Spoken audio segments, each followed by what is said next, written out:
خاوتي خواتاتي اهلا وسهلا مرحبا بكم يا جماعة الخير أزول في اللون والسلام عليكم. J'espère que vous allez bien, j'espère que vous vous portez bien.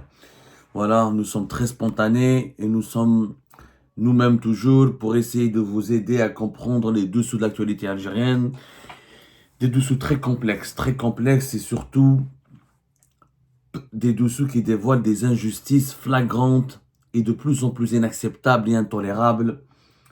Je dirais même des injustices scandaleuses. C'est justement de cette injustice scandaleuse ou de l'une de ces injustices ou de l'une de ces nombreuses injustices scandaleuses dont nous allons aujourd'hui parler. Je pense que le sujet est très attendu. Hier, la Banque d'Algérie a imposé de nouvelles restrictions et de nouvelles limitations pour exclure un nombre important d'Algériennes et d'Algériens à la fameuse les exclure du dispositif de l'allocation touristique ou ce qu'on appelle en Algérie le droit de change.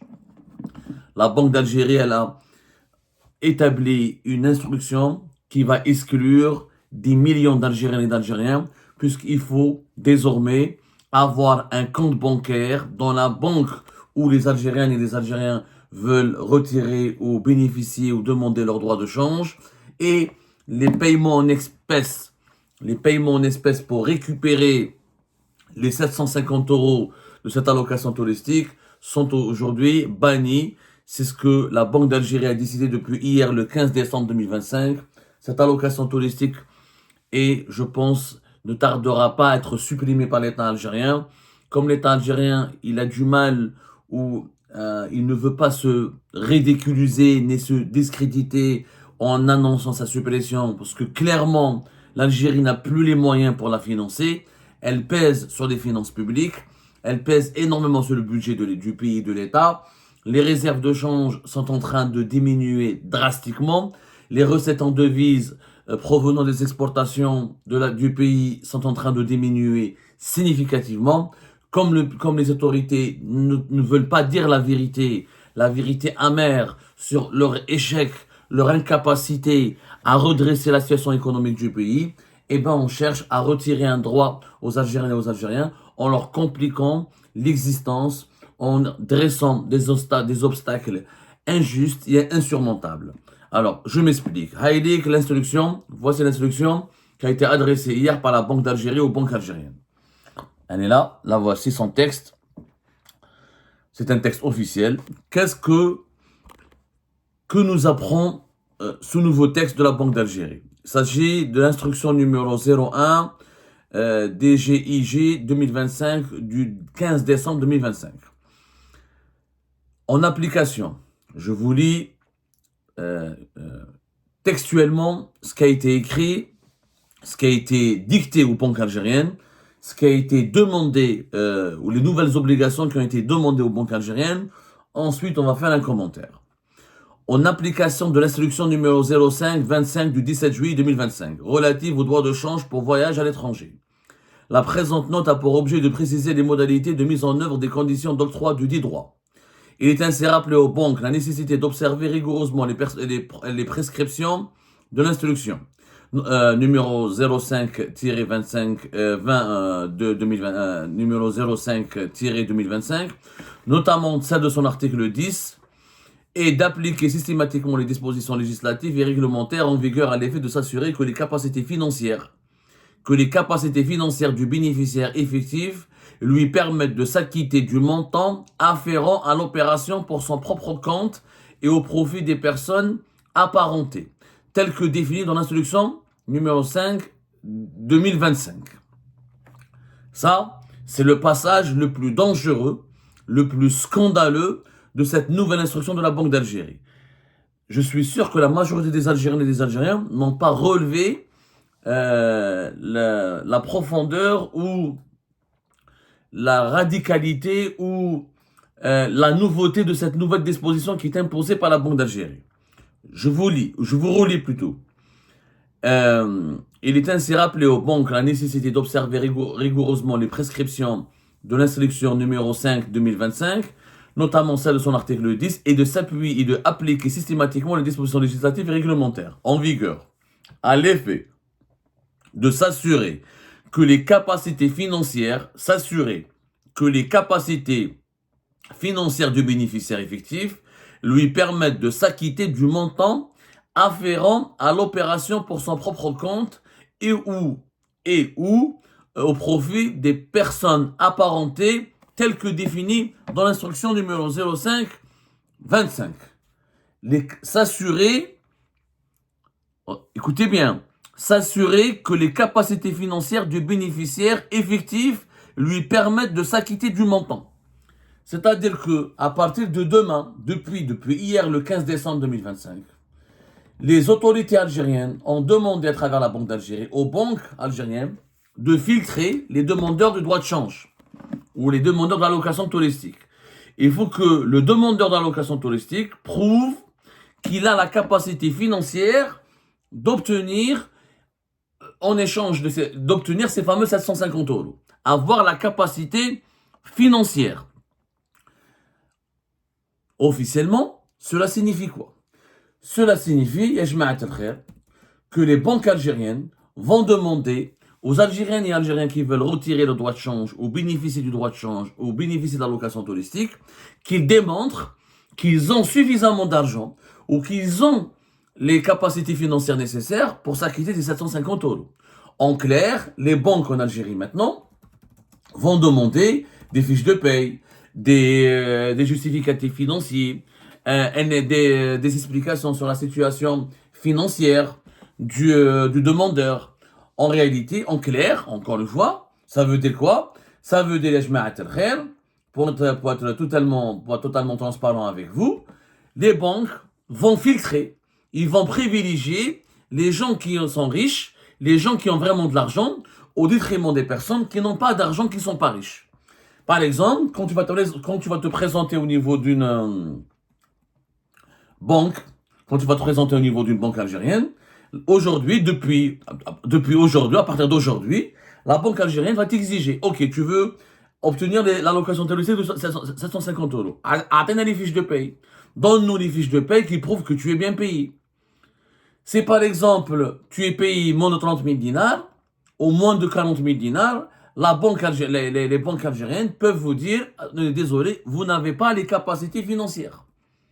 Vous n'avez pas les capacités financières pour obtenir ou là pour financer ce droit de change. Ensuite, la banque pourrait te dire, Ninjibtom, l'idée parce que l'équivalent de 750 euros, il faut les calculer, c'est 12 millions à peu près, je crois, selon le taux de change officiel. Il faut les justifier. C'est-à-dire qu'à partir de demain, ou à partir d'aujourd'hui même, il faut absolument que les banques filtrent et demandent des comptes et demandent des pièces justificatives et demandent ou des fiches de paye ou des preuves que celui qui va demander, que celle et celui qui va demander le droit de change puisse jouir d'une situation financière confortable.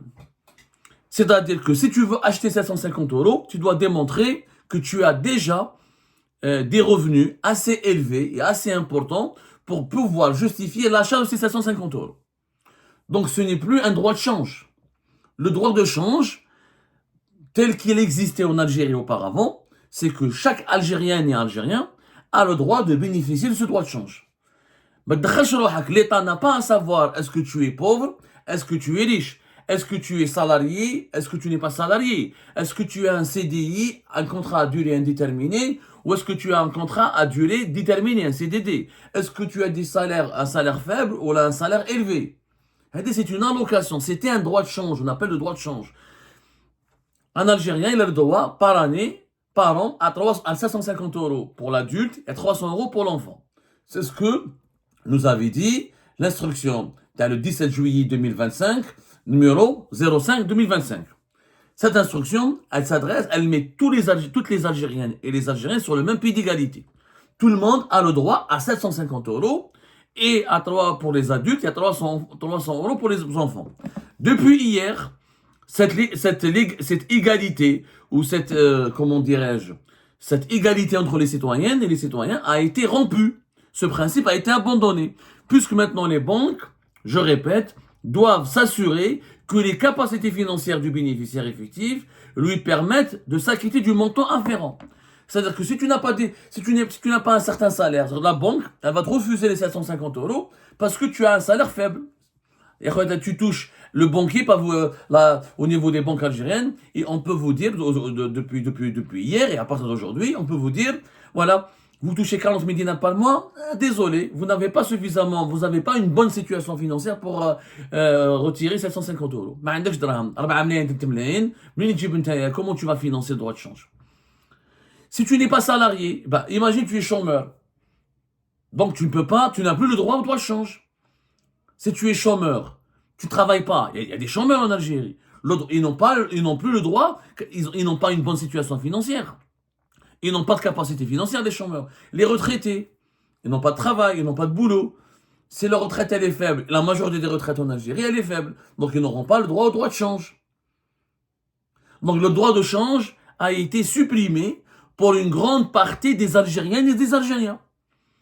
La Banque d'Algérie, elle utilise de façon machiavélique et de façon hypocrite et malhonnête surtout, un langage technique et technocratique pour ne pas choquer la population algérienne. Mais en réalité, depuis hier, les pauvres Algériens, les chômeurs algériens, les retraités algériens, les femmes au foyer, les femmes, les mères célibataires, qui n'ont pas de revenus, qui n'ont pas une bonne situation financière, ils n'ont plus le droit à l'allocation touristique. Les banques, ce n'est pas dit clairement, mais pourquoi ce n'est pas dit clairement? Parce que c'est anticonstitutionnel. La constitution algérienne, elle interdit de discriminer les Algériennes et les Algériens, ou de les diviser, ou de les distinguer selon leurs revenus ou selon leur classe sociale. Ça, c'est de la discrimination. Le droit de change, c'est un droit donné à toutes les Algériennes et les Algériens. Il est pauvre, il n'est pas pauvre, il est orphelin, il est chômeur, il va s'endetter, il va prendre des 750 euros. C'est un droit citoyen. Tout le monde a le droit à une allocation en devise pour ses propres besoins. Quand on doit aller à l'étranger, il faut des devises. Je suis chômeur, mais je peux voyager. J'ai un parent qui m'offre mon voyage, qui me paye mon billet, etc. Je ne suis pas bien payé, mais je peux m'endetter, je peux emprunter de l'argent. Les banques, la Banque d'Algérie, ou les banques algériennes, ou les autorités algériennes, quelle que soit leur nature et leur fonction, elles n'ont pas le droit d'exclure des Algériennes et des Algériens de ce droit de change en se basant sur leur situation financière. T'as pas le droit. C'est pas un investissement, c'est pas un crédit que l'État y fait aux citoyens. C'est une donation. C'est une allocation. Non, mais les dirigeants algériens, il faut à un moment donné qu'ils se réveillent. On méprise tellement les citoyennes et les citoyens, on est en train d'insulter la dignité et l'honneur du peuple algérien. À un moment donné, bzef, c'est un peuple, c'est pas des troupeaux, c'est pas du bétail. Égypte dinar, il s'endette, il fait un prêt, il a des économies, il travaille au noir. C'est pas le rôle de l'État de dire aux Algériennes et aux Algériens d'où est-ce que vous avez ramené cet argent et est-ce que vous avez suffisamment d'argent pour bénéficier du droit de change. Sinon, ce n'est plus un droit de change, ça devient un crédit, ça devient un prêt que l'État consomme à la population.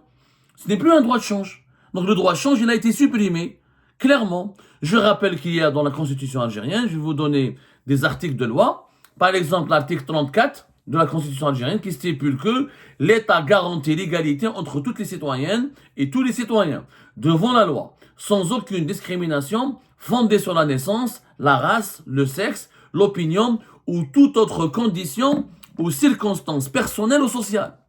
C'est clair, l'État garantit l'égalité entre toutes les citoyennes et tous les citoyens devant la loi, sans aucune discrimination fondée sur la naissance, la race, le sexe, l'opinion ou toute autre condition ou circonstance personnelle. L'article 37 de la Constitution algérienne, il affirme ceci. Les institutions visent à garantir l'égalité des droits et des devoirs entre tous les citoyennes et tous les citoyens. L'égalité des droits et des devoirs. C'est pas parce que je touche 50 000 dinars ou la 60 000 dinars ou la 100 000 dinars que j'ai plus de droits qu'un Algérien qui touche moins de 30 000 dinars. Et c'est une société d'esclavagistes. C'est la société des classes. C'est anticonstitutionnel.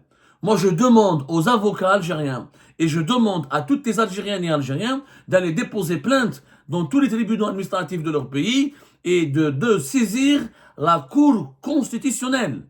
L'instruction de la Banque d'Algérie qui exclut les pauvres algériens, les nécessiteux, les chômeurs, les personnes aux faibles revenus, cette instruction de la Banque d'Algérie, elle est anticonstitutionnelle.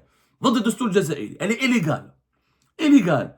De quel droit tu me dis tu ne peux pas obtenir les 550 euros parce que tu n'as pas suffisamment d'argent. C'est pas le rôle de l'État de savoir tant que cet argent il est disponible pour payer, je peux l'utiliser pour payer mon droit de change, j'ai le droit, c'est un droit. Ça s'appelle le droit de change. Ce n'est pas un prêt ou un crédit que l'État va consentir.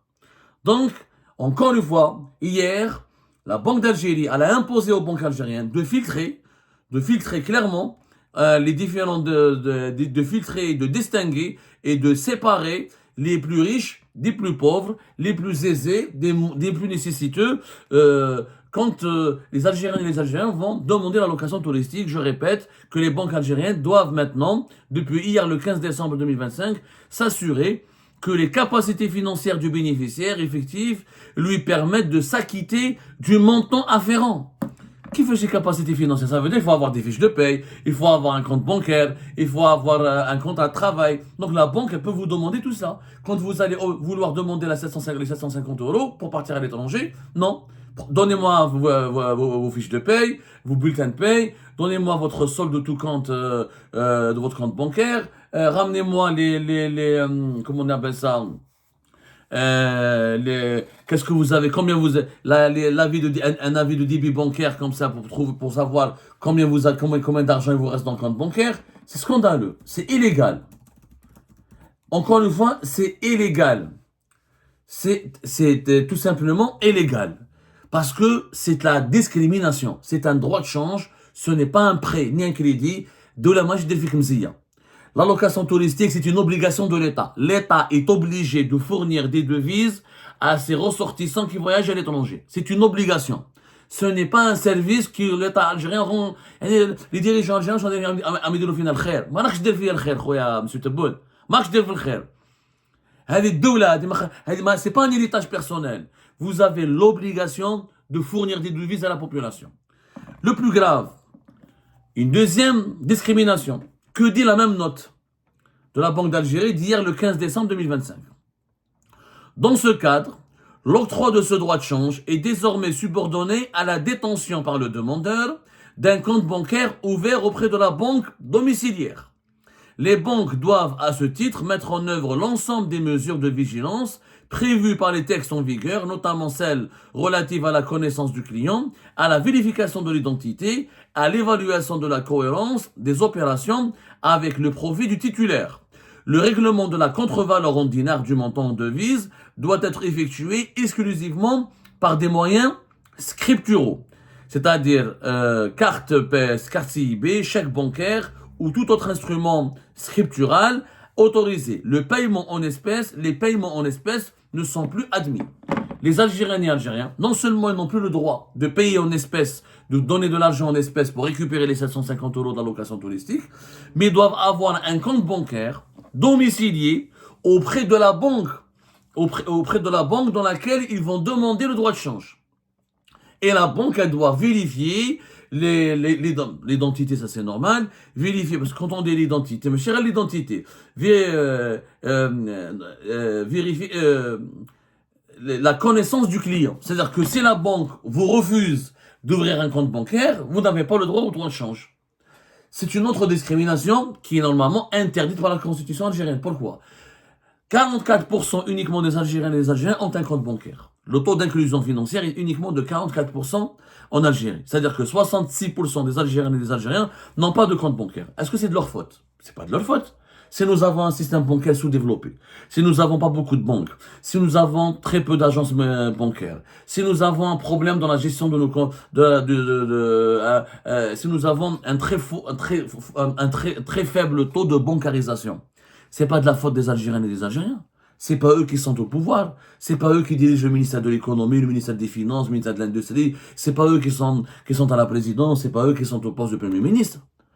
Qui n'aurait pas voulu que notre pays dispose d'un taux de bancarisation de 80 à 90% comme tous les pays développés? Vous avez vu nos banques, comment elles sont gérées? C'est des caisses. Il y a des wilayas entières, il y a des grandes villes où il y a pas beaucoup de banques, où il y a une banque par 5. Il y a des villes moyennes, il n'y a même pas de banque. En Algérie, des fois, il faut parcourir des dizaines de kilomètres pour trouver une agence bancaire. C'est pas de la faute de la population. Et c'est de la discrimination. Ouais, pourquoi tu m'exiges d'avoir un compte bancaire? C'est pas un crédit que tu me demandes. Je ne demande pas un crédit je demande pas un crédit de consommation. Je ne demande pas un crédit immobilier. Je ne demande pas un financement pour une entreprise. Je ne demande pas un prêt. C'est le droit de change. Le droit de change n'a pas à être géré de cette manière. C'est un droit constitutionnel. من حقي يا جماعة. ما عندكش droit. Tu n'as pas le droit de me demander est-ce que je dois faire un compte bancaire ou là je ne peux pas payer en espèces. Mais c'est pas de la faute des Algériens et des Algériens, c'est 90%.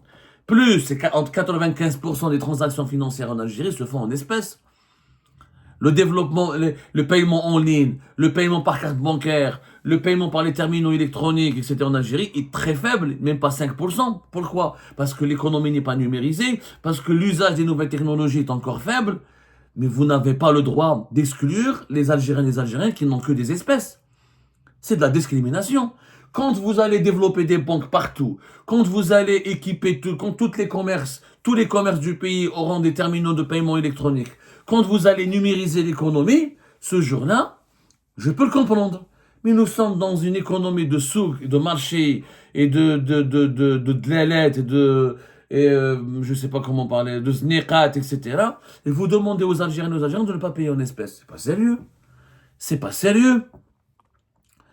Ce n'est pas du tout ça. Il y a des entreprises publiques qui payent leurs salariés en espèces. Je connais des entreprises publiques qui payent leurs salariés en espèces.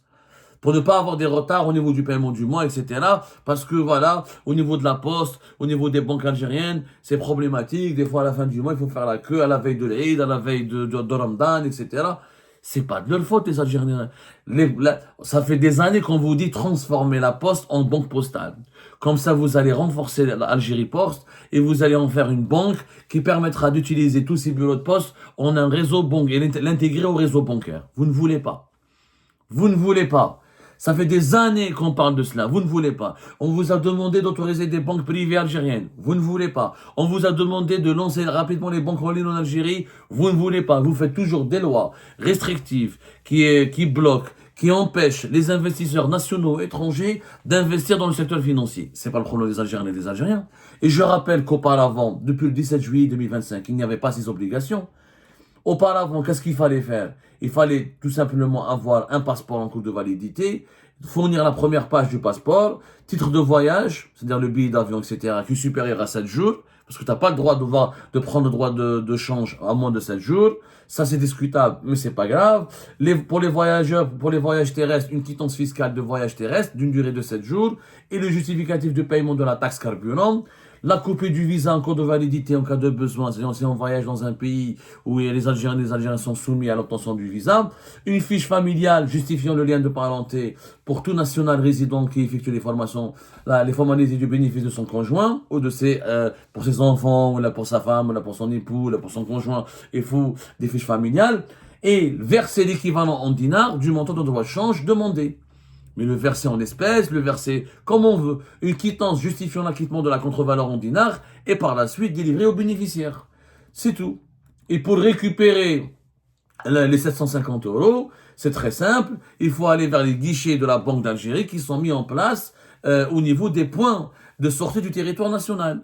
Il y a au niveau des aéroports, des ports ou des frontières terrestres, avec la Tunisie par exemple, il y a des points de la Banque d'Algérie, il y a des guichets de la Banque d'Algérie, et où les Algériens et Algériens récupèrent les 750 €. Et c'est tout. Et il faut présenter un passeport en cours de validité, une quittance de versement en dinars, délivrée par la succursale de la Banque d'Algérie, une agence bancaire, et la carte d'embarquement délivrée par la compagnie aérienne au maritime. Pour les voyageurs qui passent les frontières terrestres, il faut un passeport en cours de validité et la quittance de versement en dinars délivrée par une agence de la Banque d'Algérie, et c'est tout. on a complètement changé l'esprit de l'instruction numéro 5 de 2025, du 17 juillet 2025. On a exclu des millions d'Algériennes et d'Algériens. Il faut un compte bancaire, il ne faut pas payer en espèces, et surtout, il faut avoir une bonne situation financière. Il faut avoir des capacités financières. C'est de la discrimination. En réalité, les dirigeants algériens ne veulent pas reconnaître qu'ils n'ont plus d'argent pour financer cette allocation touristique, que le pays il est mal géré, que l'économie est en train de s'effondrer, que le pays est en train de s'appauvrir. Pour ne pas dire cette vérité à leurs citoyens, on est en train de dresser des obstacles injustifiés et illégaux pour empêcher les Algériens et les Algériens de demander leurs droits, qui sont les devises nécessaires pour leur voyage à l'étranger. Donc, on exclut les pauvres, on exclut les chômeurs, on exclut les personnes à faible revenu, on exclut les retraités, on va exclure 60% des Algériennes, pour ne pas dire 70% des Algériennes et des Algériens, et ce droit de chance sera réservé que pour les cadres de l'État, les fonctionnaires, les salariés les mieux payés du secteur privé, les militaires et les policiers, etc., et les personnes les plus aisées du pays. C'est tout simplement une oligarchisation de la vie politique et de la vie économique de l'Algérie, et c'est scandaleux.